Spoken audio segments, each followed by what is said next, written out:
Good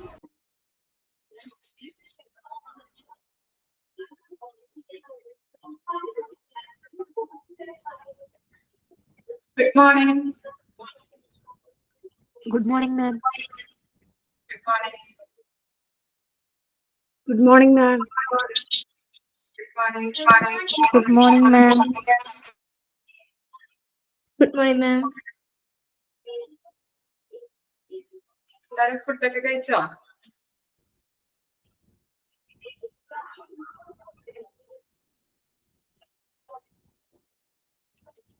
കഴിച്ചു. മക്കളൊക്കെ സ്കൂളിൽ പോയോ?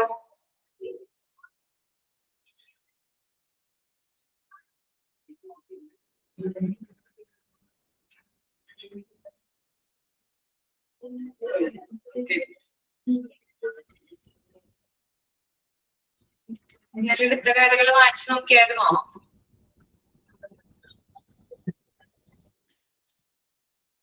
എന്താണ് ഹൗസ് കീപ്പിംഗ് സർവീസസ് എന്ന് പറഞ്ഞാല്?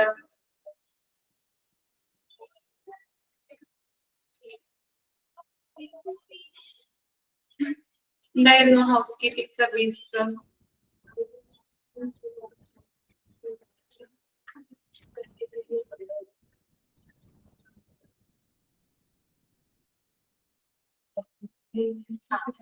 ക്ലീനിങ്ങുമായിട്ട് ബന്ധപ്പെട്ടതാണ് അല്ലെ? ഓക്കെ, ക്ലീനിങ് സർവീസ് അല്ലെങ്കിൽ ക്ലീനിങ് ആ ഡിപ്പാർട്ട്മെന്റിനെ പറയുന്നതാണ് ഹൗസ് കീപ്പിംഗ് സർവീസസ്. നമ്മൾ പിന്നെ എന്താണ് അതിന്റെ കൺസെപ്റ്റ് എന്താണെന്ന് പഠിച്ചു. അതുപോലെ തന്നെ 3 ഇമ്പോർട്ടന്റ് ടാസ്കുകളെ കുറിച്ച് പഠിച്ചു. ഒബ്ജക്റ്റീവ്സ്, ഫങ്ഷൻസ്, അതിന്റെ ലൊക്കേഷൻ എവിടെയാ വരുന്നത്? ലൊക്കേഷൻ എവിടെയാ വരുന്നത്? എവിടെയാ ലൊക്കേഷൻ വരുന്നത്?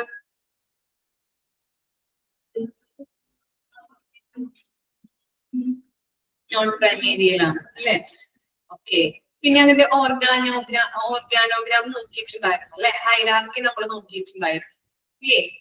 ഓരോ ചാപ്റ്റേഴ്സ് പഠിക്കുമ്പോഴും അതിന്റെ പ്രധാനപ്പെട്ട ഭാഗങ്ങൾ അല്ലെ?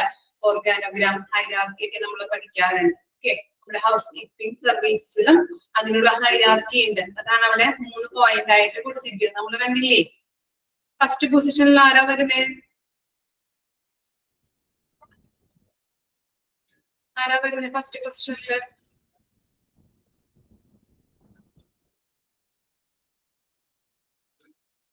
എക്സിക്യൂട്ടീവ്സ് ആണോ ഫസ്റ്റ് പൊസിഷനിൽ വരുന്നത്? മാനേജർ. ഓക്കെ, എന്താണ് എക്സിക്യൂട്ടീവ്സ്, ഹൗസ് കീപ്പർ, മാനേജർ ആണ് വരുന്നത്. അതുപോലെ തന്നെ എന്താണ് നെക്സ്റ്റ് പൊസിഷനിൽ വരുന്നത്? ആരാണ്? Assistant executives, house keeper and floor supervisors. Last പൊസിഷനിൽ വരുന്നത് ആരാ? ഏറ്റവും ലാസ്റ്റ് വരുന്നത് ആരാണ്? ഏറ്റവും ലാസ്റ്റ് വരുന്നത് എംപ്ലോയീസ് ആണ്. ഹൗസ് കീപ്പിംഗ് എംപ്ലോയീസ് ആണ് വരുന്നത്.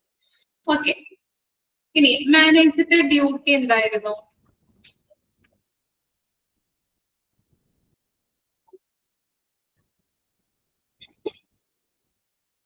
ആ ഡിപ്പാർട്ട്മെന്റിനെ നയിക്കുക അല്ലെ?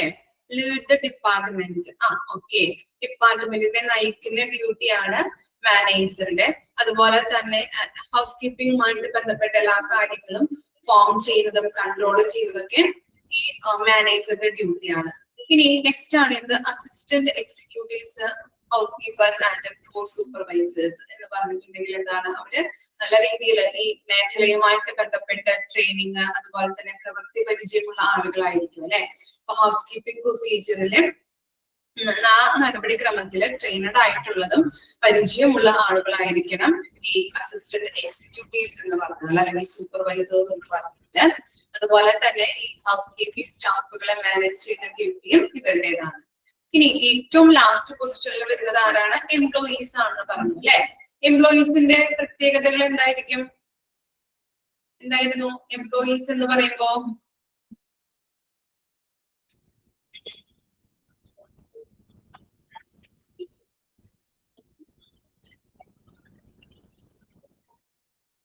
ലോവസ്റ്റ് പെയ്ഡ്, സാലറി കുറവായിരിക്കും അല്ലെ? നമുക്കറിയാം എന്താണ് അടിച്ചു വരുന്ന അല്ലെങ്കിൽ ഹൗസ് കീപ്പിംഗ് സ്റ്റാഫുകൾക്ക് എന്താണ് വളരെ ശമ്പളം കുറവായിരിക്കും മറ്റുള്ള ആളുകളെക്കാട്ടിലും.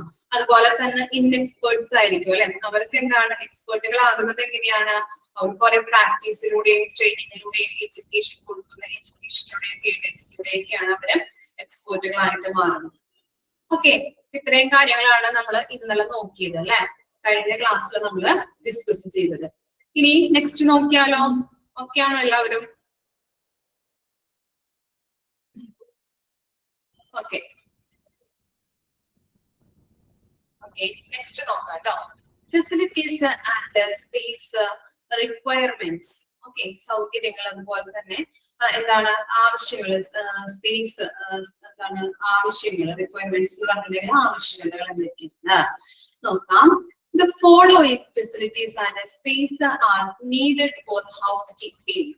എന്തൊക്കെയാണ് ആവശ്യങ്ങളായിട്ട് വരുന്നത്, അല്ലെങ്കിൽ ഫെസിലിറ്റീസുകൾ എന്തൊക്കെയാണ് ഹൗസ് കീപ്പിംഗ് സർവീസുമായിട്ട് ബന്ധപ്പെട്ട് വരുന്നത്? Officer for the executive housekeeper. Executive house കീപ്പറിന് എന്ത് വേണം? ഒരു ഓഫീസ് ഉണ്ടായിരിക്കണം. പിന്നെ എന്താണ്? Area for clerical work. Clerical വർക്കിന് വേണ്ടതായിട്ടുള്ള ഏരിയ അത്യാവശ്യമാണ്. അപ്പോ ഹൗസ് കീപ്പിംഗ് എക്സിക്യൂട്ടീവ്സിന് എന്താണ്? ഒരു ഓഫീസ് വേണം. അതുപോലെ തന്നെ ക്ലറിക്കൽ വർക്കുകളൊക്കെ ചെയ്യാൻ വേണ്ടിയിട്ട് ഒരു ഓഫീസ് ഏരിയ വേണം. ഓക്കെ, ഇനി officer for assistant executives, house keeper and desk or office space for supervisors. It is desirable that the floor supervisors are physically located in their concerned area of supervision for the personal undertaking the work. അപ്പൊ ഇവിടെ പറയുന്നത് എന്താണ്? ഈ floor സൂപ്പർവൈസർക്ക് കീഴിലാണ് ആളുകള് പ്രവർത്തിക്കുന്നത്, അല്ലെങ്കിൽ employees ഉള്ളത് അല്ലെ, ഫ്ലോർ സൂപ്പർവൈസർക്ക്. അപ്പോ എന്താണ് ഇങ്ങനെയുള്ള ഈ അസിസ്റ്റന്റ് എക്സിക്യൂട്ടീവ് ഹൗസ് കീപ്പറിന് എന്ത് വേണമെന്ന് പറയുന്നത്? ഓഫീസ് വേണം. അത് എങ്ങനെയായിരിക്കണം അതിന്റെ പ്രത്യേകത എന്ന് പറഞ്ഞിട്ടുണ്ടെങ്കിൽ, ഈ സൂപ്പർവൈസർക്ക് കീഴിലാണ് എന്ത് ചെയ്യുന്നത്? ആളുകൾ, അല്ലെങ്കിൽ ലോവർ ലെവൽ അല്ലെങ്കിൽ ഹൗസ് കീപ്പിംഗ് സ്റ്റാഫുകൾ, എംപ്ലോയീസ് വർക്ക് ചെയ്യുന്നത്. അപ്പോ അവർക്ക് കീഴില് അവരെ നോക്കാൻ വേണ്ടിയിട്ട് അവിടെ അടുത്ത പ്രദേശത്ത്, അവർ വർക്ക് ചെയ്യുന്ന ഏരിയയുമായിട്ട് ബന്ധപ്പെട്ട് അടുത്ത പ്രദേശത്ത് വേണം ഓഫീസ് വെക്കേണ്ടത്. അതാണ് അവിടെ പറയുന്നത്. Officer for assistant executive housekeeper and desk or office space for supervisors. Assistant executive house കീപ്പറിന് ഒരു ഓഫീസ് അത്യാവശ്യമാണ്. അത് എവിടെയായിരിക്കണം എന്നാ പറയുന്നത്? സൂപ്പർവൈസർക്ക് കീഴിലാണ് എംപ്ലോയീസ് വർക്ക് ചെയ്യുന്നത്. അപ്പോ അദ്ദേഹത്തിന് അവരെ നോക്കാനായിട്ട്, ഗൈഡൻസ് കൊടുക്കാനായിട്ട്, ഓരോ കാര്യങ്ങൾ, കോൺഫിഡൻസ്, അങ്ങനെയുള്ള ഓരോ കാര്യങ്ങളും, മോട്ടിവേഷൻസ് കാര്യങ്ങളൊക്കെ കൊടുക്കുന്നതിന് വേണ്ടതായിട്ടുള്ള ഒരു വർക്ക് ചെയ്യുന്ന ഏരിയാസ് ഉണ്ടാവുമല്ലോ, ആ ഏരിയാസിന്റെ അടുത്തായിരിക്കണം, അല്ലെങ്കിൽ അടുത്ത പ്രദേശത്ത് ആയിരിക്കണം ഓഫീസ് ഉണ്ടായിരിക്കുന്നത്. Storage room for house keeping equipment. അതുപോലെ തന്നെ ഇത് വേണം, ഒരു സ്റ്റോറേജ് റൂം വേണം അല്ലെ. ഇതിന് വേണ്ടിയിട്ടാണ് ഹൗസ് കീപ്പിംഗുമായിട്ട് ബന്ധപ്പെട്ട എക്യുപ്മെന്റ്സുകൾ നമുക്ക് സ്റ്റോർ ചെയ്ത് വെക്കാനായിട്ട്. ഇനി storage for housekeeping supplies. എന്ത് വേണം? ഈ ഹൗസ് കീപ്പിംഗ് സപ്ലൈസിന് വേണ്ടതായിട്ടുള്ളത്, സ്റ്റോർ ചെയ്ത് വെക്കാൻ വേണ്ടതായിട്ടുള്ള അത്യാവശ്യം സ്പേസ് നമ്മുടെ അവൈലബിൾ ആക്കി കൊടുക്കണം. പിന്നെ എന്താണ്? House keeping closets. ക്ലോസറ്റ്സ് നമ്മൾ ഉദ്ദേശിക്കുന്നത് ടോയ്ലറ്റ് അല്ലെങ്കിൽ അലമാര എന്ന രണ്ട് രീതിയിലും അർത്ഥങ്ങളുണ്ട് കേട്ടോ. ടോയ്ലറ്റ് അല്ലെങ്കിൽ അലമാര. Okay, on all floors throughout the hospital equipped with floor sinks and space and shelves for housekeeping equipment, carts and buckets, housekeeping supplies as per a part of daily routine. Supplies for daily use on the floors and department should be delivered to their closets directly. അപ്പൊ എന്താ പറയുന്നത്? ഈ house keeping ക്ലോസറ്റ്സുകൾ അല്ലെ, ക്ലോസറ്റ്സുകൾ എന്ന് പറഞ്ഞിട്ടുണ്ടെങ്കിൽ എന്താണെന്ന് പറഞ്ഞു, അലമാര അല്ലെങ്കിൽ ഈ ക്ലോസറ്റ്സ്, ടോയ്ലറ്റ് എന്നൊക്കെയാണ് അതിന് അർത്ഥം വരുന്നത്. അത് നമുക്ക് എന്താണ് നല്ല രീതിയിൽ എന്താണ് ഈ എന്താണ് ഹോസ്പിറ്റലുമായിട്ട് ബന്ധപ്പെട്ട് എല്ലാ ഫ്ലോർസിലും കറക്റ്റ് ആയിട്ടുള്ള, ഇപ്പൊ ഫ്ലോർ സിങ്ക് എന്നൊക്കെ പറഞ്ഞിട്ടുണ്ടെങ്കിൽ ബാത്റൂമിൽ കുളിക്കുമ്പോ വെള്ളം പോയി, അതിപ്പോ ഉള്ളത്. അപ്പൊ അതാണ് അവിടെ ഉദ്ദേശിക്കുന്നത്. അതുപോലെ തന്നെ അത്തരത്തിലുള്ള സ്പേസുകൾ വേണം, ഷെൽഫുകള്, ഇതൊക്കെ ഹൗസ് കീപ്പിംഗുമായിട്ട് ബന്ധപ്പെട്ട് ആ ഹോസ്പിറ്റലിലെ ആ ഫ്ലോറിൽ ഉണ്ടായിരിക്കണം എന്ന് പറയുന്നത്. ഓക്കെ, ക്ലീൻ ചെയ്യാനായിട്ട് വേണ്ട കാര്യങ്ങൾ അല്ലെ, ടോയ്ലറ്റുമായിട്ട് ബന്ധപ്പെട്ട ഫ്ലോർ സിങ്ക്, അതുപോലെ തന്നെ അത്തരത്തിലുള്ള സ്പേസുകൾ, എല്ലാത്തിനും കറക്റ്റ് ആയിട്ടുള്ള സ്പേസ് വേണം. അതുപോലെ തന്നെ ഈ ഷെൽഫുകൾ, ഓരോ കാര്യങ്ങളൊക്കെ നമുക്ക് വെക്കാൻ വേണ്ടതായിട്ടുള്ള ഷെൽഫുകളും എന്ത് വേണം, എന്താണ് ഹൗസ് കീപ്പിംഗ് എക്യുപ്മെന്റ്സുകൾ, അങ്ങനെയുള്ള കാര്യങ്ങൾ, കാറ്റ്, അതുപോലെ തന്നെ ബക്കറ്റ്സ്, സപ്ലൈസ്, എല്ലാ കാര്യങ്ങളും വെക്കാൻ വേണ്ടതായിട്ടുള്ള ഷെൽഫുകൾ അവിടെ അവൈലബിൾ ആയിരിക്കണം. അത്തരത്തിലുള്ള സ്പേസുകൾ, ഓരോ കാര്യങ്ങളും വെക്കാൻ വേണ്ടതായിട്ടുള്ള സ്പേസുകൾ അവൈലബിൾ ആക്കാം. പിന്നെന്താ, as a part of a daily routine, supplies of for daily use on the floors and department should be delivered to their closets directly. അതുപോലെ തന്നെ ഇപ്പോൾ നമുക്ക് ഡെയിലി റുട്ടീന് അല്ലെ, ദൈനംദിനമായിട്ട് ബന്ധപ്പെട്ട് നമുക്ക് എല്ലാ ഡിപ്പാർട്ട്മെന്റിന്റെയും സാധനങ്ങൾ ഒറ്റ അലമാരിയിൽ നമ്മൾ സൂക്ഷിച്ചു വെച്ചിട്ട് ആവശ്യാനുസരണം എടുത്തുകൊണ്ട് പോവുകയാണ് ചെയ്യുന്നത്. അപ്പൊ അത്തരത്തിലുള്ള കാര്യങ്ങൾ ചെയ്യാനായിട്ടുള്ള ഒരു സ്പേസും അവിടെ അവൈലബിൾ ആക്കി കൊടുക്കണം. നമുക്ക് ദൈനംദിനമായിട്ട് ഡെയിലി നമുക്ക് യൂസ് ചെയ്യാൻ വേണ്ടതായിട്ടുള്ള, ഡെയിലി റുട്ടീന് വേണ്ടതായിട്ടുള്ള, നമുക്ക് ഓരോ കാര്യങ്ങളും യൂസ് ചെയ്യാൻ വേണ്ടതായിട്ടുള്ള എന്ത് വേണം, ഒറ്റൊരു അലമാരിയിൽ നമുക്ക് സാധനങ്ങൾ സൂക്ഷിച്ചു വെച്ചിട്ട് നമ്മൾ അവിടെ നിന്ന് ആവശ്യാനുസരണം സ്റ്റാഫുകൾ ഇത് ചെയ്യുന്നുണ്ട്, അവരുടെ വർക്കുമായിട്ട് ബന്ധപ്പെട്ട് അത് ഓരോ സാധനങ്ങളും എടുത്തുകൊണ്ട് പോവുകയാണ് ചെയ്യുന്നത്. അപ്പൊ ഇത്തരം കാര്യങ്ങളാണ് ഫെസിലിറ്റീസ് ആൻഡ് സ്പേസ് റിക്വയർമെന്റ്സിൽ പറയുന്നത്. ഓക്കെ, ഒന്ന് വായിച്ചു നോക്കിയേ. 6 കാര്യങ്ങളാണ് കേട്ടോ അവിടെ പറഞ്ഞത്.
അയച്ചു കഴിഞ്ഞോ?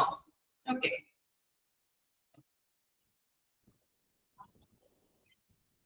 ഇനി നോക്കി ഫങ്ഷൻസ്.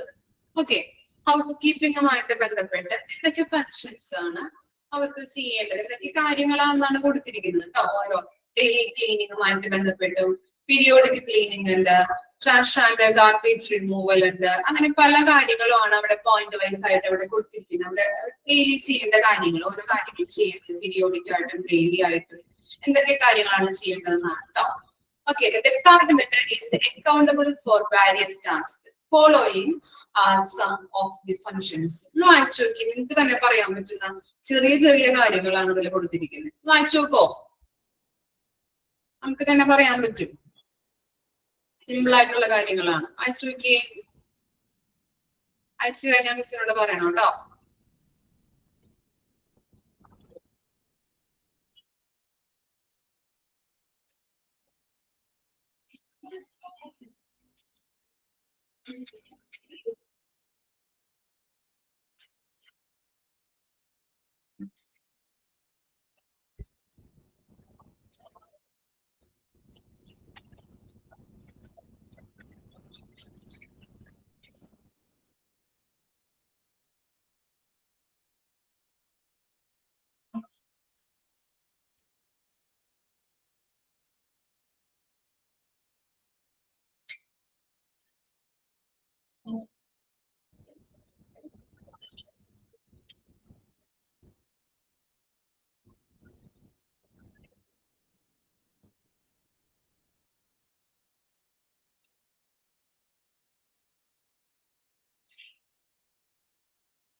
അയച്ചു കഴിഞ്ഞോ?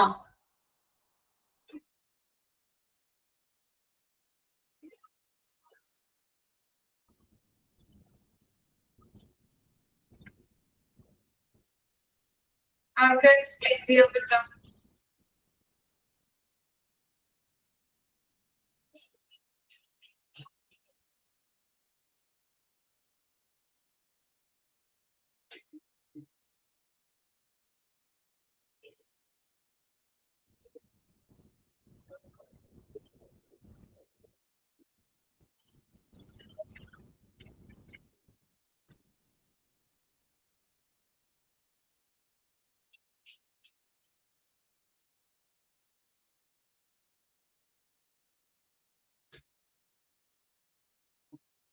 ആരും വായിച്ചു കഴിഞ്ഞില്ലേ?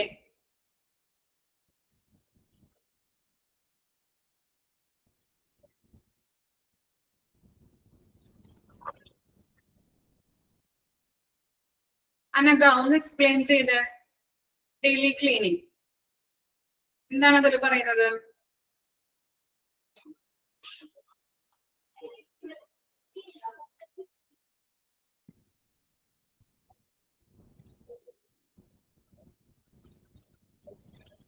Okay okay okay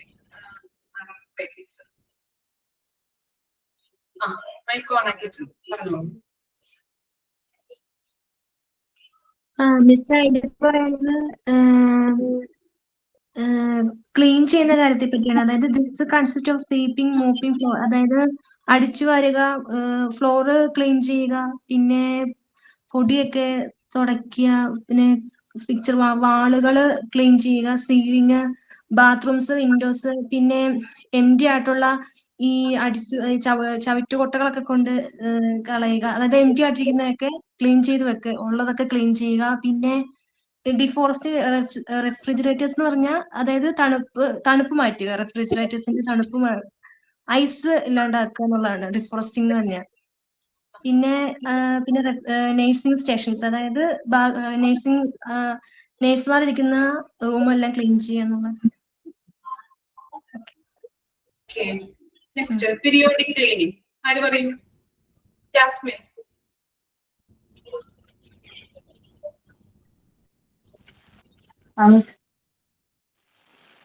Periodic cleaning.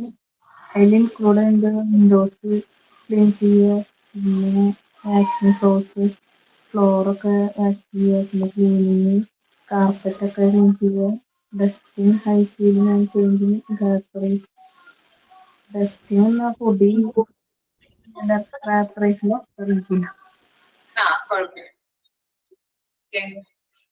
സ്റ്റാഷസ് and garbage removal ആര് പറയും? Swathi.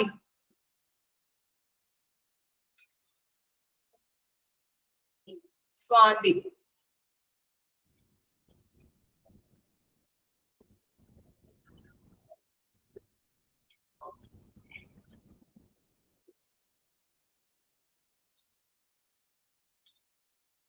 Laina. Third one explain ചെയ്യാൻ പറ്റുമോ?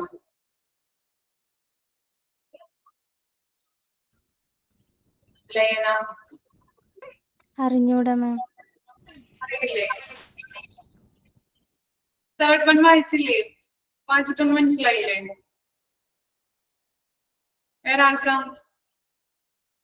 അനു തോമസ്.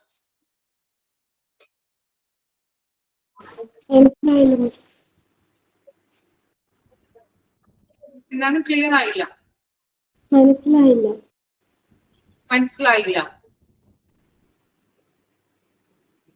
ഓക്കെ, വേറെ ആരാ പറയാ? Femina. Trash and garbage removal. This includes collecting trash and garbage from various points within the hospital and moving them to the incinerator dumpster. വേസ്റ്റുകൾ, എല്ലാ ട്രാഷുകളും വേസ്റ്റുകളും എല്ലാതും ഇൻസിനറേറ്റർ ഡംസ്റ്റർ, അതായത് കത്തിച്ച് കളയുന്ന അതിലോട്ട് കൊണ്ടുവരാം. എല്ലാ വേസ്റ്റുകളും കത്തിച്ച് കളയുന്ന അവിടോട്ട് എല്ലാ വേസ്റ്റുകളും കൊണ്ടുവരുന്നു.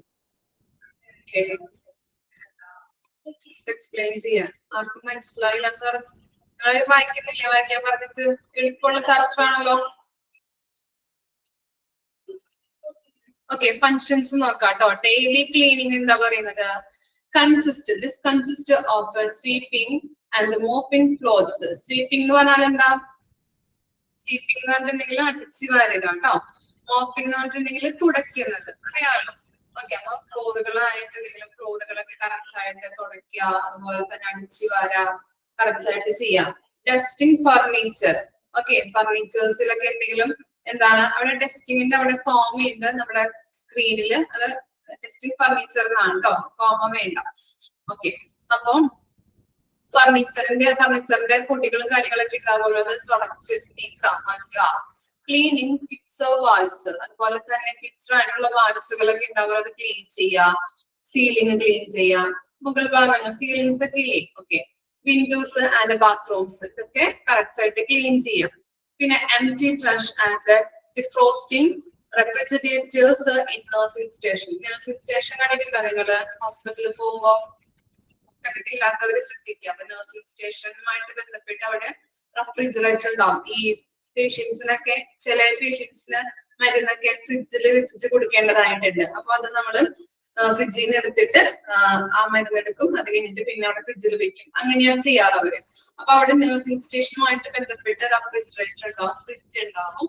അതിനകത്തെ ഡിഫ്രോസ്റ്റിംഗ് എന്ന് പറഞ്ഞിട്ടുണ്ടെങ്കിൽ എന്താണ്? ഈ ഐസ് എടുത്തിട്ട് മാറ്റി കളയണം അല്ലെ, ഇടയ്ക്കിടയ്ക്ക് ഐസ് എടുത്ത് മാറ്റുക. അത്തരം കാര്യങ്ങളാണ് ഡെയിലി ക്ലീനിങ്ങിൽ വരുന്നത്.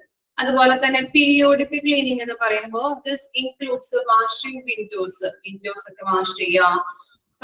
വാക്സിംഗ് ഫ്ലോർസ് എന്ന് പറഞ്ഞിട്ടുണ്ടെങ്കിൽ എന്താണ്? അത് ഇരിക്കുക എന്നാണ് ഉദ്ദേശിക്കുന്നത് കേട്ടോ. ഉടച്ച് നല്ല രീതിയിലാക്കുക, ക്ലീൻ ചെയ്യാന്നാണ്. അതുപോലെ തന്നെ കാർപ്പറ്റ് ക്ലീനിങ് കാർപ്പറ്റുകൾ ഉണ്ടാവില്ലേ, അപ്പൊ അതൊക്കെ കറക്റ്റ് ആയിട്ട് ക്ലീൻ ചെയ്യാം. Dusting high ceilings and changing debris. ഇവിടെ പറയുന്നത് ഈ ഡസ്റ്റിംഗ് ഹൈ സീലിംഗിന്റെ ഇവിടെയൊക്കെ പൊടികളും കാര്യങ്ങളൊക്കെ ഉണ്ടാവും, അത് കറക്റ്റ് ആയിട്ട് തുടച്ചു മാറ്റണം. അതുപോലെ തന്നെ ക്ലീനിങ് ഡ്രാപ്പേഴ്സ് എന്ന് പറഞ്ഞിട്ടുണ്ടെങ്കിൽ ഈ തുണികളൊക്കെ ഉണ്ടാവില്ലേ, തുണികളൊക്കെ നമ്മള് ചേഞ്ച് ചെയ്യാം എന്നാണ് അവിടെ ഉദ്ദേശിക്കുന്നത് കേട്ടോ. ഓക്കെ, അപ്പൊ അങ്ങനെയുള്ള കാര്യങ്ങള് ചെയ്യാനായിട്ട് ശ്രമിക്കുക. തുണികള് ഡ്രാപ്പേഴ്സ് എന്ന് പറഞ്ഞിട്ടുണ്ടെങ്കിൽ തുണികള് ചേഞ്ച് ചെയ്യാന്നാണ് അവിടെ ഉദ്ദേശിക്കുന്നത്. ഓക്കെ, അതാണ് പീരിയോഡിക് ക്ലീനിങ്ങിൽ വരുന്നത്. ഇനി ട്രാഷ് ആൻഡ് ഗാർബേജ് റിമൂവൽ ഉണ്ട് അല്ലെ. ദിസ് ഇൻക്ലൂഡ്സ് കളക്ടിങ് ട്രാഷ് എന്ന് പറഞ്ഞിട്ടുണ്ടെങ്കിൽ വേസ്റ്റുകൾ കേട്ടോ, മാലിന്യങ്ങൾ, ഗാർബേജ്. ട്രാഷ് എന്ന് പറഞ്ഞിട്ടുണ്ടെങ്കിൽ വേസ്റ്റ് ബാസ്കറ്റ് ആണ്. ഗാർബേജ് എന്ന് പറഞ്ഞിട്ടുണ്ടെങ്കിൽ ചവറ് അല്ലെങ്കിൽ വേസ്റ്റുകള്, അതാണ് നമുക്ക് ഉദ്ദേശിക്കുന്നത്, മാലിന്യങ്ങള്. Okay, this includes the collecting trash and garbages from various points within the hospital and moving them to the incinerator dumpster. Incinerator അറിയാലോ, ഇൻസിനറേറ്റർ ഒക്കെ നമ്മൾ പഠിച്ചിട്ടുണ്ടല്ലേ, ഇല്ലേ? പഠിച്ചിട്ടുണ്ടാ? ബയോമെഡിക്കൽ വേസ്റ്റ് മാനേജ്മെന്റില് ഓർമ്മയുണ്ടാ? ഞാൻ എടുത്തതായിട്ട് എനിക്ക് ഓർമ്മയുണ്ട്, നിങ്ങൾക്ക് ഓർമ്മയുണ്ടാ? ഓക്കെ, അപ്പൊ എന്താണ്? വേസ്റ്റുകളൊക്കെ കളക്ട് ചെയ്തിട്ട് എന്ത് ചെയ്യണം? ഇൻസിനറേറ്റർ ആ മെഷീനിൽ അല്ലെ, അവിടെ കൊണ്ടുപോയിട്ട് ഡംപ് ചെയ്തിട്ട് അത് കത്തിച്ച് കളയാണ് നമ്മൾ ഉദ്ദേശിക്കുന്നത്. അത്രയേ ഉള്ളൂ. ഇനി നെക്സ്റ്റ് ആണ് എന്തെന്ന്? ഡിസ്ചാർജ് ക്ലീനിങ് എന്ന് പറയുമ്പോ okay, this includes cleaning the patient's room after discharge, transfer of a patient and making it ready for another patient. ഇതാണ് ഒരു പേഷ്യന്റ് ഡിസ്ചാർജ് ആയി പോയി എന്ന് കണ്ടിട്ടുണ്ടെങ്കിൽ നെക്സ്റ്റ് പേഷ്യന്റിന് യൂസ് ചെയ്യാൻ വേണ്ടിയിട്ട് അല്ലെ, ഒരു ഹോസ്പിറ്റലിൽ എന്താണ് ഒരു പേഷ്യന്റ് പോവാൻ നിൽക്കും അല്ലെ, ചിലപ്പോ നമ്മൾ അഡ്മിറ്റ് ആയിട്ടുണ്ടെങ്കിൽ നമ്മളിപ്പോ വെയിറ്റ് ചെയ്തിരിക്കേണ്ടതായിട്ട് വരും റൂം കിട്ടാനൊക്കെ വേണ്ടിയിട്ട്, ഇല്ലേ? അങ്ങനെയൊക്കെ പലർക്കും എക്സ്പീരിയൻസ് ഉണ്ടായിട്ടുണ്ടാവും. അവിടെ നമ്മൾ കാത്തു കിട്ടി ഇങ്ങനെ നിൽക്കണം. അപ്പോ ഇപ്പോ ചിലപ്പോ വൈകുന്നേരം ആവും, നഴ്സുമാര് നമ്മളോട് പറയാറുണ്ട് അല്ലെ. അപ്പൊ എന്താണ്, ഇങ്ങനെ ഒരു പേഷ്യന്റ് ഡിസ്ചാർജ് ആയി പോയി കഴിയുമ്പോൾ മറ്റു പേഷ്യൻസിന് അത് യൂസ് ചെയ്യാൻ വേണ്ടതായിട്ടുള്ള രീതിയിലേക്ക് ആക്കി മാറ്റുന്നതിനെയാണ് നമ്മൾ ഡിസ്ചാർജ് ക്ലീനിങ് എന്ന് പറയുന്നത്. നമ്മളോട് പറയാറുണ്ടല്ലേ, അവിടെ ക്ലീൻ ചെയ്യുന്നതിന് കുറച്ചു നേരം പിടിക്കൂട്ടാ, അവിടെ വെയിറ്റ് ചെയ്യും എന്നൊക്കെ പറയാറുണ്ട് അല്ലെ. അപ്പൊ അതാണ് ഉദ്ദേശിക്കുന്നത്. ഒരു പേഷ്യന്റ് ഡിസ്ചാർജ് ആയി പോകുമ്പോ അവിടെ ചിലപ്പോ ചപ്പ് ചവറുകളൊക്കെ ഉണ്ടാവും അല്ലെ, അപ്പൊ അതൊക്കെ എടുത്ത് കറക്റ്റ് ആക്കി, അതുപോലെ തന്നെ ബെഡ്ഷീറ്റുകൾ പില്ലോ കവറൊക്കെ കറക്റ്റ് ആക്കി ഇടുക, നല്ല പുതിയതൊക്കെ വിരിക്കുക. അപ്പൊ അതുമായിട്ട് ബന്ധപ്പെട്ട കുറച്ച് ടൈമൊക്കെ എടുക്കാറുണ്ട്. അപ്പൊ അതാണ് അവിടെ പറയുന്നത്. ഒരു പേഷ്യന്റിന് ഡിസ്ചാർജ് ആയി പോയി കഴിയുമ്പോൾ പുതിയ പേഷ്യന്റിനെ യൂസ് ചെയ്യാൻ വേണ്ട രീതിയിലേക്ക് ആക്കി മാറ്റുന്നതിനെയാണ് ഡിസ്ചാർജ് ക്ലീനിങ് എന്ന് പറയുന്നത്. അതുപോലെ തന്നെ എക്സ്റ്റർമിനേറ്റിംഗ് ബഗ്സ് ആൻഡ് പെറ്റ്സ്. ഓക്കെ, എക്സ്റ്റർമിനേറ്റിംഗ് എന്ന് പറഞ്ഞിട്ടുണ്ടെങ്കിൽ എന്താണ്? നശിപ്പിക്കുക. അതിന്റെ മീനിങ് ആണ് നശിപ്പിക്കുക. ബഗ്സ് എന്ന് പറഞ്ഞിട്ടുണ്ടെങ്കിൽ സൂക്ഷ്മജീവിസ്. ഓക്കെ, സൂക്ഷ്മജീവികൾ കേട്ടോ, സൂക്ഷ്മജീവി. അതുപോലെ പെസ്റ്റ്സ്. പെസ്റ്റ്സ് എന്ന് പറഞ്ഞിട്ടുണ്ടെങ്കിൽ എന്താണ്? ചെറുപ്രാണികള്, കീടങ്ങള് അല്ലേ? അതിനെയൊക്കെയാണ് നമ്മള് കീടങ്ങൾ അല്ലെങ്കിൽ ചെറു പ്രാണികളെയൊക്കെയാണ് പറയുന്നത്. അപ്പൊ അത്തരത്തിലുള്ള ചിലപ്പോ എന്തെങ്കിലും ഫുഡ് വേസ്റ്റുകളോ അങ്ങനെ എന്തെങ്കിലുമൊക്കെ ഉണ്ടാകുമ്പോൾ ചെറിയ ചെറിയ പ്രാണികള് അതുപോലെ തന്നെ സൂക്ഷ്മജീവികളൊക്കെ ഉണ്ടാവുമല്ലോ. അപ്പൊ അതിനെയൊക്കെ നമ്മൾ നശിപ്പിക്കുക, ഡിസിൻഫെക്റ്റ് ആക്കാനായിട്ട് ശ്രമിക്കുക. നമ്മള് ലോഷൻ കാര്യങ്ങളും കെമിക്കൽസ് ഒക്കെ ഉപയോഗിച്ചുകൊണ്ട് അത് കഴുകി വൃത്തിയാക്കുക അവിടെ എല്ലാം. പിന്നെ എന്താണ്? Preventing spread on infection and ensuring conditions for good patient care. നല്ല രീതിയിൽ അല്ലെ പേഷ്യന്റ് കെയർ കൊടുക്കുന്നതിന് വേണ്ടിയിട്ട് എല്ലാ കാര്യങ്ങളും നമ്മൾ പ്രിവെന്റ് ചെയ്യണം. എന്തൊക്കെയാണ്? ഈ ഇൻഫെക്ഷൻ സ്പ്രെഡ് ആകുന്നത് തടയുന്നതും അതുപോലെ തന്നെ നല്ല രീതിയിലുള്ള പേഷ്യന്റ് കെയറുമായിട്ട് നല്ല ക്വാളിറ്റിയുള്ള കെയർ കൊടുക്കുന്നതിന് വേണ്ടിയിട്ട് ഇൻഫെക്ഷൻ കൺട്രോൾ ചെയ്യേണ്ടത് അത്യാവശ്യമാണ്. അത് ഏത് ഏരിയയിലാണ് നടക്കുള്ളൂ? ഏത് ആൾക്കാർ അങ്ങനെയുള്ള കാര്യങ്ങൾ ചെയ്യുന്നത്? ഹൗസ് കീപ്പിംഗ് സ്റ്റാഫുകളാണ് അല്ലെ. എല്ലാ ഏരിയയും മുക്കും മൂലയും ഒരു പേഷ്യന്റിന്റെ ഒരു റൂം കിട്ടി കഴിഞ്ഞിട്ടുണ്ടെങ്കിൽ ഒരു പേഷ്യന്റിന് ഡിസ്ചാർജ് ആയി പോയി മറ്റൊരു പേഷ്യന്റ് വരുമ്പോൾ അവർക്ക് നല്ല രീതിയിൽ യൂസ് ചെയ്യാൻ വേണ്ട രീതിയിലേക്ക് ആക്കാം അല്ലെ. അപ്പൊ മുക്കും മൂലയും കറക്റ്റ് ആയിട്ട് നമ്മൾ എന്താണ് അടിച്ചു വാരി തുടച്ച് എല്ലാ കാര്യങ്ങളും ഡിസിൻഫെക്റ്റ് ആക്കി അല്ലെ നശീകരണമൊക്കെ വരുത്തിയിട്ടാണ് മറ്റു പേഷ്യൻസിന് കൊടുക്കുന്നത്. അപ്പൊ അതാണ് പറയുന്നത്. അങ്ങനെ ചെയ്യുമ്പോ എന്താണ്? ഇൻഫെക്ഷൻ ഉണ്ടാകുന്നത് തടയാനായിട്ട് ഹെൽപ്പ് ചെയ്യുന്നുണ്ട്. നല്ല രീതിയിൽ പേഷ്യന്റ് കെയർ കൊടുക്കാനായിട്ട് ഇതുവഴി ഹെൽപ്പ് ചെയ്യുന്നു. പിന്നെന്താ? Watering indoor plants. Indoor plants അറിയാലോ, ചിലവരൊക്കെ വീട്ടിലുണ്ടാവും അല്ലെ ഇൻഡോർ പ്ലാന്റ്സ് ഇല്ലേ? ഉണ്ടോ? ആരുടെ വീട്ടിലില്ല? ചിത്രയുടെ വീട്ടിലുണ്ട്. ഓക്കെ, ഏത് പ്ലാന്റ് ഉള്ളത്? ഏതറിയോ? വെക്കാറുണ്ട് നമ്മളല്ലേ, ഈ റൂമിലൊക്കെ വെക്കില്ലേ, റൂമിന്റെ അകത്തൊക്കെ. ആ, അതാണ് ഇൻഡോർ പ്ലാന്റ്സ് എന്ന് പറയുന്നത് അല്ലെ. ഇപ്പൊ ചില ഹോസ്പിറ്റലില് ചില റൂമില് ഒക്കെ കാണാൻ പറ്റും ഇങ്ങനെയുള്ള പ്ലാന്റുകൾ ഇല്ലേ. നമ്മൾ ഹോസ്പിറ്റലിലൊക്കെ നമ്മൾ പോകുമ്പോ ചില ഡിപ്പാർട്ട്മെന്റില് അല്ലെ ആ വരാന്തയിലൂടെ ഒക്കെ നടക്കുമ്പോൾ ചിലപ്പോ അവിടെ ഇങ്ങനെ വെച്ചിട്ടുണ്ടാവും. അതുപോലെ തന്നെ ഓരോ റൂംസിലൊക്കെ ഉണ്ടാവാറുണ്ട് ഇല്ലേ. അപ്പൊ അങ്ങനെയുള്ള പ്ലാന്റിനൊക്കെ എന്ത് ചെയ്യണം? അത് നശിഞ്ഞു പോലെ വെള്ളമൊക്കെ ഒഴിച്ച് വെള്ളം കിട്ടാതെയൊക്കെ വരുമ്പോ അപ്പൊ അതുകൊണ്ട് കറക്റ്റ് ആയിട്ട് അതിനൊക്കെ വെള്ളം ഒഴിച്ച് വൃത്തിയായിട്ട് പരിപാലിക്കാനായിട്ട് നോക്കാം. അപ്പൊ അത്തരം കാര്യങ്ങളാണ് ഇതിൽ വരുന്നത്. എന്താ നമ്മൾ പഠിച്ചത്? ഫങ്ഷൻസ് ആണല്ലോ പഠിച്ചത്, ഫങ്ഷൻസില് വരുന്നത്. ഓക്കെ, വായിച്ചു നോക്കിയേ. ഇപ്പൊ മനസ്സിലായോ?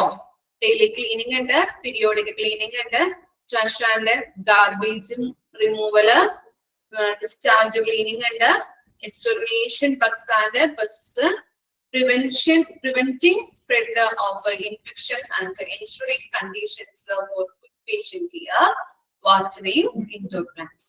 Actually, മനസ്സിലായോ എല്ലാവർക്കും? അടിച്ചിട്ട് മനസ്സിലായിട്ടില്ല എന്ന് പറഞ്ഞവർക്ക് മനസ്സിലായോ? ക്ലിയർ ആയോ? ഓക്കെ, അയച്ചു നോക്കാം കേട്ടോ. വായിച്ചു കഴിഞ്ഞാൽ പറയാം.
ക്ലിയർ ആയില്ലേ? ഓക്കെ അല്ലേ? ഇനി നെക്സ്റ്റ് നോക്കി, ടൈപ്സ് ഓഫ് ഹൗസ് കീപ്പിംഗ്. രണ്ട് രീതിയിലുള്ള ഹൗസ് കീപ്പിംഗ് സർവീസസ് ഉണ്ടെന്നാണ് അവിടെ പറയുന്നത്. നോക്കി എന്തൊക്കെയാണ്? ഇൻ ഹൗസ് സർവീസസ് ഉണ്ട്, ഔട്ട്സോഴ്സിംഗ് സർവീസസ് ഉണ്ട്.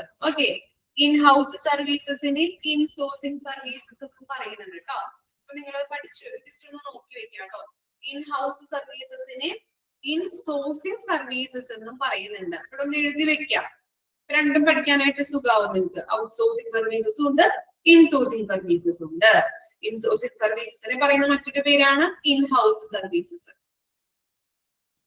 ഓക്കെ, കിട്ടിയോ? എഴുതി വെച്ചോ? ഓക്കെ, ഇനി എന്താണ് ഇൻ ഹൗസ് സർവീസസ് അല്ലെങ്കിൽ ഇൻസോഴ്സ് സർവീസസ് എന്ന് പറയുന്നത്? ഒന്ന് എഴുതി വെച്ചേക്കേ, എഴുതി വെച്ചോ കേട്ടോ. അവിടെ ജസ്റ്റ് ഒന്ന് ആ ഒരു സൈഡ് പോർഷനിൽ എഴുതി വെച്ചാൽ മതി. ഒറ്റ ലൈനുള്ള മിസ് പറയാം കേട്ടോ. ഹെഡിങ് കൊടുക്കുക, in source services. Insource services, insource services, insourcing services is the practice of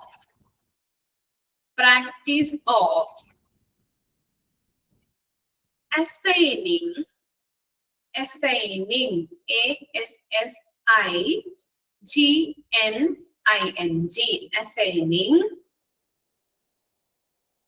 this work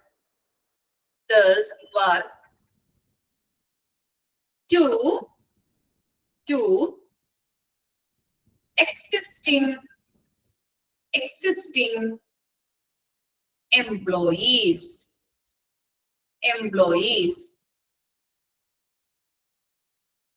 Insourcing services is the practice of assigning this work to existing employees.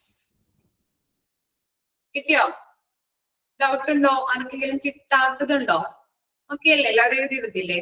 എന്താണ് ഇൻസോഴ്സിംഗ് സർവീസസ് എന്ന് പറഞ്ഞു കഴിഞ്ഞിട്ടുണ്ടെങ്കിൽ നിലവിലുള്ള ജോലിക്കാരെ കൊണ്ട് ജോലി ചെയ്യിപ്പിക്കുന്ന രീതിയാണ് ഇൻ ഹൗസ് സർവീസസ് അല്ലെങ്കിൽ ഇൻസോഴ്സിംഗ് സർവീസസ് എന്ന് പറയുന്നത്. ഓക്കെ, ഹോസ്പിറ്റലിൽ ഓൾറെഡി ഉള്ള എക്സിസ്റ്റിംഗ് ആയിട്ടുള്ള ജോലിക്കാരെ കൊണ്ട്, നിലവിലുള്ള ജോലിക്കാരെ കൊണ്ട് തന്നെ ജോലി ചെയ്യിപ്പിക്കുന്ന രീതി. ഓക്കെ അല്ലേ? ഇനി നെക്സ്റ്റ് എഴുതാം, outsourcing services. Outsourcing services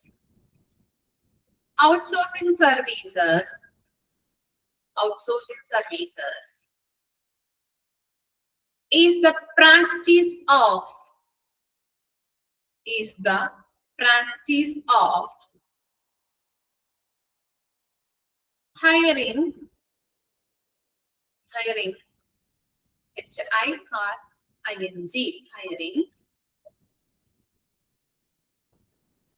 an outside company or contractor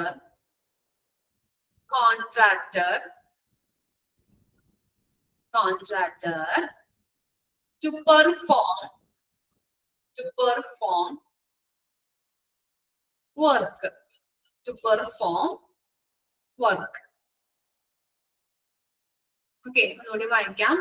Outsourcing services is the practice of hiring an outside company or contractor to perform work. എന്ന് പറഞ്ഞാൽ എന്താണ് ഔട്ട്സോഴ്സിംഗ് സർവീസസ് എന്ന് പറഞ്ഞിട്ടുണ്ടെങ്കിൽ നമ്മള് ജോലി ചെയ്യുന്നതിനായിട്ട് പുറമെയുള്ള കമ്പനിയെയോ അല്ലെങ്കിൽ കരാറടിസ്ഥാനത്തിലൊക്കെ ആളുകളെ കൊണ്ടുവന്നിട്ട് ജോലി ചെയ്യിപ്പിക്കാറുണ്ട് ഇല്ലേ? 6 മാസം അല്ലെങ്കിൽ 1 വർഷത്തിന്റെ ബോണ്ടൊക്കെ ആയിട്ട് നമ്മള് കോൺട്രാക്ട് ബേസിലൊക്കെ നമ്മള് ജോലി കൊടുക്കാറുണ്ട് അല്ലെ? 2 വർഷത്തേക്കൊക്കെ ഇതാണ് അവിടെ ഉദ്ദേശിക്കുന്നത് കേട്ടോ. അപ്പൊ കരാറടിസ്ഥാനത്തിലോ ആളുകളെ നിയമിക്കുന്ന രീതിയാണ് ഔട്ട്സോഴ്സിംഗ് സർവീസസ് എന്ന് പറയുന്നത്. ഓക്കെ, ക്ലിയർ ആയോ? ഇൻഹൗസ് സർവീസസും ഉണ്ട്, ഔട്ട്സോഴ്സിംഗ് സർവീസസും ഉണ്ട്. ഇൻഹൗസ് സർവീസസ് എന്ന് പറഞ്ഞിട്ടുണ്ടെങ്കിൽ നമ്മുടെ ഹോസ്പിറ്റലിലുള്ള എക്സിസ്റ്റിംഗ് ആയിട്ടുള്ള ജോലിക്കാരെ കൊണ്ട് നിലവിൽ അവിടെ ജോലി ചെയ്യുന്ന ആളുകളെ കൊണ്ട് ജോലി ചെയ്യിപ്പിക്കുന്ന രീതി. ഔട്ട്സോഴ്സിംഗ് സർവീസസ് എന്ന് പറഞ്ഞിട്ടുണ്ടെങ്കിൽ കരാറടിസ്ഥാനത്തില് അവര് വന്നിട്ട് ജോലി ചെയ്യുന്ന രീതി. ഓക്കെ, 6 മാസം അങ്ങനെ നമ്മൾ കൊടുക്കാറുണ്ട് അല്ലെ? എല്ലാവർക്കും അറിയാവുന്ന കാര്യങ്ങളാണ്. ഓക്കെ, ഇനി അതിന്റെ പ്രത്യേകതകൾ ഒന്ന് നോക്കിയേ. ഇതിന്റെ ഡിഫറൻസ് കൊടുത്തിട്ടുണ്ട്, അതാണ് ബോക്സിൽ കൊടുത്തിരിക്കുന്നത് കേട്ടോ. നോക്കാം, ഒരു ബോക്സ് കൊടുത്തിട്ടുണ്ട്. മൂന്നായിട്ട് ഡിവൈഡ് ചെയ്തിട്ടുണ്ട്. എലമെന്റ്സ് ഉണ്ട്, ഇൻഹൗസ് സർവീസസ് ഉണ്ട്, അതുപോലെ തന്നെ ഔട്ട്സോഴ്സ് സർവീസസ് ഉണ്ട്. ഇനി ഓരോ എലമെന്റ് എന്താ? ഫസ്റ്റ് എലമെന്റ് എന്ന് പറയുന്നത് നമ്പർ ആണ്. ഓക്കെ, ഇപ്പൊ ഇൻഹൗസ് സർവീസസിന് fixed as per authorisation. Okay, എന്താണ് അവിടെ പറയുന്നത്? നമ്പർ എന്താണ്? ഫിക്സഡ് ആയിരിക്കും. നമ്മൾ പറഞ്ഞു നിലവിലുള്ള ജോലിക്കാരെ കൊണ്ട് ജോലി ചെയ്യിപ്പിക്കുന്ന രീതിയിൽ അവരുടെ നമ്പർ അല്ലെങ്കിൽ നമ്പേഴ്സ് ഓഫ് ലേബർ അല്ലെങ്കിൽ എംപ്ലോയീസ് എന്ന് പറയുന്നത് അവിടെ ഫിക്സഡ് ആയിരിക്കും ഇല്ലേ? അവിടെ ഫിക്സഡ് എന്ന് മാത്രമുള്ളത് ജസ്റ്റ് ഒന്ന് അണ്ടർലൈൻ ചെയ്താൽ മതി. ഇനി എന്താ? ഔട്ട്സോഴ്സിംഗ് സർവീസസ് എന്ന് പറഞ്ഞിട്ടുണ്ടെങ്കിൽ ക്യാൻ വാരി ഡിപെൻഡിങ് ഓൺ വർക്ക് ലോഡ്. അല്ല, വർക്ക് ലോഡ് അനുസരിച്ചിട്ട് അത് വ്യത്യാസപ്പെട്ടിരിക്കും. ചിലപ്പോ ഓരോ വർക്ക് ലോഡ് വർക്ക് കൂടുതലുണ്ടെങ്കിൽ കുറെ ആളുകൾ വേണ്ടി വരും, വർക്ക് കുറവാണെങ്കിൽ കുറവ് ആളുകളെ കൊണ്ടുവരുള്ളൂ. മനസ്സിലായോ? അതാണ് കോൺട്രാക്ട് അടിസ്ഥാനത്തിൽ ജോലി ചെയ്യുന്നത്. ഓക്കെ, ക്ലിയർ ആയോ? ഇൻഹൗസ് എന്ന് പറഞ്ഞിട്ടുണ്ടെങ്കിൽ ഫിക്സഡ് ആയിരിക്കും നമ്പർ. ഔട്ട്സോഴ്സ് സർവീസസ് എന്ന് പറഞ്ഞിട്ടുണ്ടെങ്കിൽ വാരി, ഇങ്ങനെ ചേഞ്ച് ചെയ്തുകൊണ്ടേയിരിക്കും. ഇനി കൺട്രോൾ നോക്കിയേ, ഡയറക്റ്റ് കൺട്രോൾ ആണ്. നമുക്കറിയാം ഹോസ്പിറ്റലിലെ ഉള്ളിലുള്ള ആളുകളെ കുറിച്ച് ജോലി ചെയ്യിപ്പിക്കുന്നതാണ്. അവരുടെ കൺട്രോൾ ഉണ്ടാവും അല്ലെ? ഡയറക്റ്റ് ആയിട്ട് അവരുടെ കൺട്രോൾ ഉണ്ടാവും. ത്രൂ കോൺട്രാക്ടറുടെ കൺട്രോളിലായിരിക്കും അവർ ജോലി ചെയ്യുന്നത്. എവിടെ? ഔട്ട്സോഴ്സ് സർവീസസിൽ. ഓക്കെ, ഇനി ഡിസിപ്ലിൻ എന്ന് പറഞ്ഞാൽ പരിശീലനം എന്നാണ് നമ്മൾ ഉദ്ദേശിക്കുന്നത്. Long drawn administrative process. In house സർവീസസിലാണെങ്കിൽ എന്താണ്? ഈ ഹോസ്പിറ്റൽ അഡ്മിനിസ്ട്രേഷന്റെ ഒരു ഉത്തരവാദിത്തമാണ് അല്ലെ? അവിടെ എങ്ങനെ പരിശീലിപ്പിക്കണം, അവിടെ എങ്ങനെ ജോലി ചെയ്യിപ്പിക്കണം, അവരുടെ കൺട്രോളിലായിരിക്കും. ഓക്കെ, ഇനി എന്താ പറയുന്നത്? റെസ്പോൺസിബിലിറ്റി ഓഫ് കോൺട്രാക്ടർ ആണ് ഇതിൽ വരുന്നത്. ഔട്ട്സോഴ്സ് സർവീസസിൽ വരുന്നത് കോൺട്രാക്ടറിന്റെ ഉത്തരവാദിത്തമാണ്. ഇൻഹൗസിലാണെങ്കിൽ ഹോസ്പിറ്റൽ അഡ്മിനിസ്ട്രേഷന്റെ ഉത്തരവാദിത്തമാണ്. കണ്ടിന്യൂറ്റി ഓഫ് സ്റ്റാഫിന്റെ തുടർച്ച എങ്ങനെയാണ്? assures and standard of service can be more stable. എന്താണ് ഒരു സ്ഥിരമായിട്ടുള്ള കാര്യമാണ് അല്ലെ? സ്ഥിരമായിട്ടുള്ള ഒരു സർവീസ് ആണ് അവിടെ ഉറപ്പുവരുത്തുന്നത് അല്ലെ? അവിടെ വർക്ക് ചെയ്യുന്നവർക്ക് സ്ഥിരമായിട്ട് ജോലി ഉണ്ടാവും ഇല്ലേ? ഇനി കരാറടിസ്ഥാനത്തിലാണെങ്കിലോ staff can keep on changing hence standards of service can vary. എന്താണ്? സ്റ്റാഫുകൾ ഇങ്ങനെ ചേഞ്ച് ചെയ്തുകൊണ്ടേയിരിക്കും അല്ലെ? സർവീസസിന്റെ അടിസ്ഥാനത്തിലൊക്കെ നമ്മള് എന്താണ് ഓരോ കോൺട്രാക്ടിന്റെ അടിസ്ഥാനത്തിലൊക്കെ ഇങ്ങനെ എന്താണ് സ്റ്റാഫ് വേണോ വേണ്ടയോ അല്ലെങ്കിൽ എങ്ങനെയാണെന്നുള്ളത് അവിടെ ചേഞ്ച് ചെയ്തുകൊണ്ടേയിരിക്കും, വാരി ചെയ്തുകൊണ്ടേയിരിക്കും എന്നാണ് പറയുന്നത്. ഈ ഹൗസ് സർവീസസിലാണെങ്കിൽ സ്റ്റേബിൾ ആയിരിക്കും, സ്ഥിരമായിരിക്കും. ഇത്ര പേര് എന്നുള്ളത് സ്ഥിരമായിരിക്കും. പിന്നെന്താ? Leave or availability of staff. Leave എങ്ങനെയാണ് നോക്കി? ഇൻ ഹൗസ് സർവീസസിലാണെങ്കിൽ നോ ലീവ് റിലീഫ്, അവർക്ക് ലീവ് ഇല്ല. Okay, contractor provides leave relief if so specific in the TORS എന്ന് പറഞ്ഞിട്ടുണ്ടെങ്കിൽ terms of reference. റെഫറൻസിന്റെ അടിസ്ഥാനത്തിൽ കോൺട്രാക്ടർ പ്രൊവൈഡ് ചെയ്യുന്ന ലീവ് ആണ് അവർക്ക് കിട്ടുന്നത്. ഓക്കെ, കോൺട്രാക്ടർ സംബന്ധിച്ചിട്ടുണ്ടെങ്കിൽ അല്ലെങ്കിൽ അപ്രൂവ് ആക്കിയിട്ടുണ്ടെങ്കിൽ അവർക്ക് ലീവ് കിട്ടും അവിടെ കോൺട്രാക്ട് അടിസ്ഥാനത്തിൽ. മറ്റെവിടെയാണെങ്കിൽ എങ്ങനെയാണ് ഇൻ ഹൗസ് സർവീസസിലാണെങ്കിൽ നമുക്ക് ലീവ് ഇല്ല. ഇല്ലേ നമ്മൾ പറയുന്നത് കേട്ടിട്ടുണ്ടല്ലേ? ഇപ്പൊ ഹോസ്പിറ്റലിൽ വർക്ക് ചെയ്യുന്ന ആളുകൾക്കൊക്കെ ലീവ് കൊടുക്കാൻ ബുദ്ധിമുട്ടാണ് ഇല്ലേ? നിങ്ങൾ കേട്ടിട്ടുണ്ടോ അങ്ങനെ? ലീവ് ഉണ്ടാവാറില്ല. അവർക്ക് എന്തെങ്കിലുമൊക്കെ ഇപ്പോ ഷിഫ്റ്റുകളൊക്കെ ചേഞ്ച് ചെയ്ത് ആരെങ്കിലൊക്കെ ഒന്ന് ഏർപ്പാടാക്കിയിട്ടാണ് അവര് ലീവ് എടുക്കുന്നത്. ലീവ് ഭയങ്കര ബുദ്ധിമുട്ടാണ് കിട്ടാനായിട്ടൊക്കെ ഹോസ്പിറ്റൽ മേഖലയിൽ വർക്ക് ചെയ്യുന്നത്. കേട്ടിട്ടില്ല ആരും? ആ ഓക്കെ. അപ്പൊ അങ്ങനെയാണ്. ഇനി നെക്സ്റ്റ് എന്താണ്? Job description as laid down by authorities. എന്താണ്?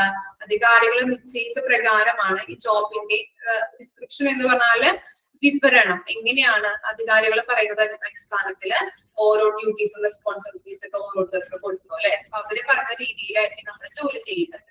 As per the terms of reference of contract. അതുപോലെ തന്നെ കരാറിന്റെ ഇവിടെ എങ്ങനെയാണ്? ഔട്ട്സോഴ്സ് സർവീസസിൽ എങ്ങനെയാണ്? കരാറിന്റെ നിബന്ധനകൾക്കനുസരിച്ചിട്ടാണ് ഓരോരുത്തർക്കും ജോലി നൽകുന്നത്. ഓക്കെ, കരാർ അടിസ്ഥാനത്തിൽ നമ്മൾ അതിന്റെ ടേംസ് ആൻഡ് കണ്ടീഷൻസ് ഒക്കെ നോക്കിയിട്ടാണ് നമ്മൾ ജോലി പ്രൊവൈഡ് ചെയ്യുന്നത് ഓരോ എംപ്ലോയീസിനും. Ensuring quality. ക്വാളിറ്റി എങ്ങനെയാണ് ഉറപ്പുവരുത്താൻ പറ്റുക? ഓക്കെ, ഇൻ ഹൗസ് സർവീസസിലാണെങ്കിൽ at times difficult to maintain. ചില സമയങ്ങളിൽ ആ ക്വാളിറ്റി മെയിൻറ്റെയിൻ ചെയ്യാനായിട്ട് ബുദ്ധിമുട്ടാണ്. കാരണം എന്താണ്? ഇപ്പോ ഹോസ്പിറ്റലില് ഈ ഇത്തരത്തിലുള്ള എംപ്ലോയീസിനെ നോക്കാനായിട്ട് അല്ലെങ്കിൽ മേൽനോട്ടം വഹിക്കാനായിട്ട് ആളുകളൊന്നും ഇല്ല, സൂപ്പർവൈസേഴ്സ് ഒന്നും ഇല്ല എന്നുണ്ടെങ്കിൽ എന്താണ്? നമുക്ക് തോന്നിയ പോലെ ചെയ്യാം അല്ലെ? നമുക്ക് ഇഷ്ടമുള്ള രീതിയിൽ ചെയ്യാം ഇല്ലേ? ചിലപ്പോ ചെയ്യില്ല, നല്ല രീതിയിൽ ചെയ്യില്ല, ചിലപ്പോ ഒരു എന്താണ് അവർക്ക് ഒരു പാളിച്ചകൾ വരാം അല്ലെ? അങ്ങനെ സംഭവിക്കാം അല്ലെ? നമ്മളായാലും എന്താണ്? നമ്മളുടെ മേലധികാരികളൊന്നുമില്ല എന്നുണ്ടെങ്കിൽ നമുക്കൊരു ഇതായിരിക്കും അല്ലെ? നമ്മുടെ ഇഷ്ടത്തിന് ചെയ്യാം, അല്ലെങ്കിൽ ചിലപ്പോ ചെയ്യണോ വേണ്ടേ അല്ലെങ്കിൽ ചെയ്യാം എന്നുള്ള രീതിയിൽ നമ്മൾ ചെയ്യും. പക്ഷെ കറക്റ്റ് ആയിട്ട് ചെയ്തിട്ടുണ്ടോ എന്നൊട്ട് കറക്റ്റ് ആവുന്നില്ല. അങ്ങനത്തെ ഒരു ക്വാളിറ്റി കുറവ് ചിലപ്പോ ചില സന്ദർഭങ്ങളിൽ സംഭവിക്കാം. നമ്മളെ ആരും മേൽനോട്ടം വഹിക്കാനില്ല എന്നുണ്ടെങ്കിൽ അല്ലെ? നമുക്ക് നമ്മുടെ ഇഷ്ടത്തിനനുസരിച്ചൊക്കെ ചെയ്യാറുണ്ട്. നമ്മൾ ചിലപ്പോ ചെയ്തെന്ന് വരാം, ചെയ്തില്ല എന്ന് വരാം, അങ്ങനെ സംഭവിക്കാറുണ്ട്. ഇനി എന്താ? കോൺട്രാക്ട് അടിസ്ഥാനത്തിലാണെങ്കിലോ deliverable should be clearly spelled out with the inbuilt penalties for poor performance. ഇനി കോൺട്രാക്ട് അടിസ്ഥാനത്തിലാക്കുമ്പോ ക്വാളിറ്റി ഡെലിവർ ചെയ്യുന്ന സമയത്ത് ക്ലിയർ ആയിട്ട് അവര് ചെയ്തില്ല എങ്കിൽ, അല്ലെങ്കിൽ നല്ല സ്മൂത്ത് ആയിട്ട് ഡെലിവർ ചെയ്തില്ല എന്നുണ്ടെങ്കിൽ അവർക്ക് എന്താണ്? പെനാൽറ്റി കൊടുക്കും അല്ലെ? ക്വാളിറ്റി മോശം വന്നു കഴിഞ്ഞിട്ടുണ്ടെങ്കിൽ അവർ എന്ത് ചെയ്യണം? പെനാൽറ്റി അടയ്ക്കേണ്ടതായിട്ട് വരും. പെനാൽറ്റി എന്ന് പറഞ്ഞാൽ എന്താ പെനാൽറ്റി? പിഴ അല്ലെ? പിഴ അടയ്ക്കേണ്ടതായിട്ട് വരും. അത് മോശമായിട്ടുള്ള കാര്യമാണ് അല്ലെ? ഫൈൻ അടയ്ക്കേണ്ടതായിട്ട് വരുന്നുണ്ട്. അപ്പോ ക്വാളിറ്റി ഡെലിവർ ചെയ്യുന്ന സമയത്ത് എന്താ ഉദ്ദേശിക്കുന്നത്? അവിടെ കൃത്യമായിട്ടൊക്കെ ജോലി ചെയ്തില്ല എങ്കിൽ, നല്ല രീതിയിൽ ഹോസ്പിറ്റൽ മേഖലകളാണ്, നല്ല രീതിയിലുള്ള ഗുണനിലവാരമുള്ള സർവീസ് കൊടുക്കണം അല്ലെ ജനങ്ങൾക്ക്. അതുകൊണ്ട് തന്നെ അത്തരത്തിലുള്ള സർവീസുകൾ കൊടുക്കുമ്പോൾ പാളിച്ചകളോ അല്ലെങ്കിൽ എന്തെങ്കിലും ഒക്കെ വരുത്തി കഴിഞ്ഞിട്ടുണ്ടെങ്കിൽ ആ എംപ്ലോയീസിന് പെനാൽറ്റി കൊടുക്കേണ്ടതായിട്ട് വരുന്നുണ്ട്. കാരണം എന്താണ്? പെനാൽറ്റി എന്ന് പറഞ്ഞിട്ടുണ്ടെങ്കിൽ പിഴകൾ അടയ്ക്കേണ്ടതായിട്ട് വരുന്നുണ്ട്. ഓക്കെ, അത്തരത്തിലുള്ള ഡിഫറൻസ് ആണ് ഇൻ ഹൗസ് സർവീസസും ഔട്ട്സോഴ്സ് സർവീസസും തമ്മിലുള്ളത് കേട്ടോ. അത്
മനസ്സിൽ ഞാൻ പറയണോട്ടോ, ക്ലിയർ ആയോ? ഓക്കെ അല്ലേ? നെക്സ്റ്റ് നോക്കിയാലോ, outcomes of good house keeping. Okay, good house keeping കൊണ്ടുള്ള ഔട്ട്കംസ് എന്തൊക്കെയാണെന്നുള്ളതാണ് അവിടെ കൊടുത്തിരിക്കുന്നത്. ഫസ്റ്റ് വൺ എന്താണ്? Avoid and control infection. അല്ലെ, നമുക്ക് തടയാൻ പറ്റും അല്ലെ, കൺട്രോൾ ചെയ്യാൻ പറ്റും, അല്ലെങ്കിൽ ഇൻഫെക്ഷനെ തന്നെ നമുക്ക് അവോയ്ഡ് ചെയ്യാനായിട്ട് സാധിക്കുന്നുണ്ട് ഹൗസ് കീപ്പിംഗ് സർവീസിന്റെ. ഇനി എന്താ? കർട്ടൽ ആവറേജ് ലെങ്ത് ഓഫ് സ്റ്റേ എന്ന് ഉദ്ദേശിക്കുന്നത് അവിടെ എന്താ ഉദ്ദേശിക്കുന്നത്? ഹോസ്പിറ്റലിൽ നമ്മൾ കുറെ ദിവസം സ്റ്റേ ചെയ്യുന്നത് കുറയ്ക്കാനായിട്ട് സഹായിക്കുന്നുണ്ട്. കാരണം എന്താ? ഇങ്ങനെയുള്ള ഈ നല്ല രീതിയിലുള്ള ഹൗസ് കീപ്പിംഗ് സർവീസസിലൂടെ ഇൻഫെക്ഷൻസിനൊക്കെ കൺട്രോൾ ചെയ്യാൻ പറ്റുന്നത് കൊണ്ട് തന്നെ ആളുകൾക്ക് പെട്ടെന്ന് തന്നെ അസുഖം മാറാനായിട്ട് ചാൻസ് ഉണ്ട്. അതുകൊണ്ടാണ് അവിടെ പറയുന്നത് നമ്മൾ കൂടുതൽ നേരം അവിടെ കിടക്കേണ്ട ആവശ്യമില്ല. ലെങ്ത് ഓഫ് സ്റ്റേ അല്ലെ, ആ ഡ്യൂറേഷൻ നമുക്ക് കുറയ്ക്കാൻ പറ്റും. പിന്നെ എന്താണ്? Reduction in cost of medical care. നമുക്കറിയാം അല്ലെ, നമ്മൾ പെട്ടെന്ന് തന്നെ പോകുന്നത് കൊണ്ട് തന്നെ അവിടെ നിന്ന് കുറെ നാള് കിടക്കേണ്ടതായിട്ട് വരുന്നില്ല. അതുപോലെ തന്നെ അപ്പൊ ചികിത്സാ ചെലവൊക്കെ നമുക്ക് കുറയ്ക്കാനായിട്ട് ഹെൽപ്പ് ചെയ്യുന്നു. ഇനി എന്താ? കർട്ടിൽ പേഷ്യന്റ് സഫറിങ്. അവിടെ എന്താ പറയുന്നത്? രോഗിയുടെ കഷ്ടപ്പാടുകൾ കുറയ്ക്കാൻ പറ്റും. കാരണം അവിടെ ഉദ്ദേശിക്കുന്നത് രോഗം പെട്ടെന്ന് മാറി കിട്ടാൻ ചാൻസ് ഉണ്ട് അല്ലെ. ഇങ്ങനെയുള്ള നല്ല രീതിയിലുള്ള ഇൻഫെക്ഷൻസ് ഒക്കെ കൺട്രോൾ ചെയ്യുന്നത് കൊണ്ട് തന്നെ നല്ല ക്വാളിറ്റി ഉള്ള സർവീസ് ആണ് അവിടെ നിന്ന് പ്രൊവൈഡ് ചെയ്യുന്നത്. അതുകൊണ്ട് തന്നെ രോഗിയുടെ എന്താണ് രോഗം പെട്ടെന്ന് തന്നെ മാറി കിട്ടാനായിട്ടും കഷ്ടപ്പാടുകൾ, അവരുടെ കഷ്ടപ്പാട് കുറയ്ക്കാനായിട്ടും സഹായിക്കുന്നുണ്ട്. Intensities public relations. എന്താണ്? ആ റിലേഷൻസ് തീവ്രമാക്കാനായിട്ട് അവരെപ്പോഴും സാറ്റിസ്ഫൈഡ് ആയിരിക്കും ഹോസ്പിറ്റലിൽ വരുമ്പോൾ അല്ലെ. ക്ലീനിങ് നല്ല രീതിയിൽ ക്ലീനിങ് ആയിട്ട് എല്ലാ പ്രദേശങ്ങളും കിടക്കുന്നത് കൊണ്ട് തന്നെ ആ ഹോസ്പിറ്റലിലേക്ക് വരാനായിട്ടും അവിടുത്തെ സർവീസ് സ്വീകരിക്കാനായിട്ടും ആളുകൾ ഇഷ്ടപ്പെടും അല്ലെ. അപ്പൊ നല്ല രീതിയിൽ പബ്ലിക് റിലേഷൻ ഇംപ്രൂവ് ചെയ്യാനായിട്ട് സഹായിക്കുന്നുണ്ട്. ഇനി എന്താണ് പറയുന്നത്? ഇൻക്രീസ് പോപ്പുലാരിറ്റി എന്നാണ് അവിടെ കൊടുക്കുന്നത് കേട്ടോ. സ്ക്രീനിൽ അവിടെ കറക്റ്റ് ആണ്. ഇൻക്രീസ് പോപ്പുലാരിറ്റി എന്താണ്? ജനപ്രീതി വർദ്ധിപ്പിക്കുന്നു. ഓക്കെ, ജനപ്രീതി വർദ്ധിപ്പിക്കാനായിട്ട് അല്ലെ, നല്ല രീതിയിൽ സാറ്റിസ്ഫൈഡ് ആയതുകൊണ്ട് തന്നെ അവർക്ക് ജനപ്രീതി അല്ലെ, ജനങ്ങളുടെ പ്രീതി വർദ്ധിപ്പിക്കാനായിട്ട് ഹെൽപ്പ് ചെയ്യുന്നുണ്ട് ഇത്തരത്തിലുള്ള സർവീസസിലൂടെ. More visit of patients. Patients അവിടേക്ക് വരും ഇല്ലേ, നല്ല രീതിയിൽ കെയർ കൊടുക്കുന്നത് കൊണ്ട് തന്നെ നല്ല രീതിയിലുള്ള ഇങ്ങനെയുള്ള സർവീസുകൾ, നല്ല രീതിയിലുള്ള ക്ലീനിങ്ങുകളൊക്കെ ആയതുകൊണ്ട് തന്നെ ജനങ്ങൾ ആ ഹോസ്പിറ്റലിലേക്ക് വരാനായിട്ട് ഇടവരുന്നുണ്ട്. ഗ്രേറ്റ് പേഷ്യന്റ് സാറ്റിസ്ഫാക്ഷൻ അല്ലെ, പേഷ്യന്റ് സാറ്റിസ്ഫാക്ഷൻ ഇംപ്രൂവ് ആക്കാനായിട്ട് സഹായിക്കുന്നുണ്ട്. അപ്പൊ ഇത്തരത്തിലുള്ള ഔട്ട്കംസ് ആണ് ഇതിൽ വരുന്നത്. ഹൗസ് കീപ്പിംഗ് കൊണ്ടുള്ള ആ സർവീസ് പ്രൊവൈഡ് ചെയ്തത് കൊണ്ടുള്ള ഔട്ട്കംസ് ആയിട്ട് പറയുന്നത്. ക്ലിയർ ആണോ? ഇത്രയും വരെ എടുക്കുന്നുള്ളൂ മിസ്. ഓക്കെ ആണോ? ഈ ക്വസ്റ്റ്യൻസ് എളുപ്പല്ലേ? വായിച്ചാൽ മനസ്സിലാവില്ലേ? ബുദ്ധിമുട്ടുണ്ടോ നിങ്ങൾക്ക്? ഇല്ല. എന്തെങ്കിലും ഡൗട്ട് ഉണ്ടോ ഇന്നെടുത്തതില്? ഇല്ല. Okay, thank you. നെക്സ്റ്റ് ക്ലാസ്സിൽ കാണാം കേട്ടോ.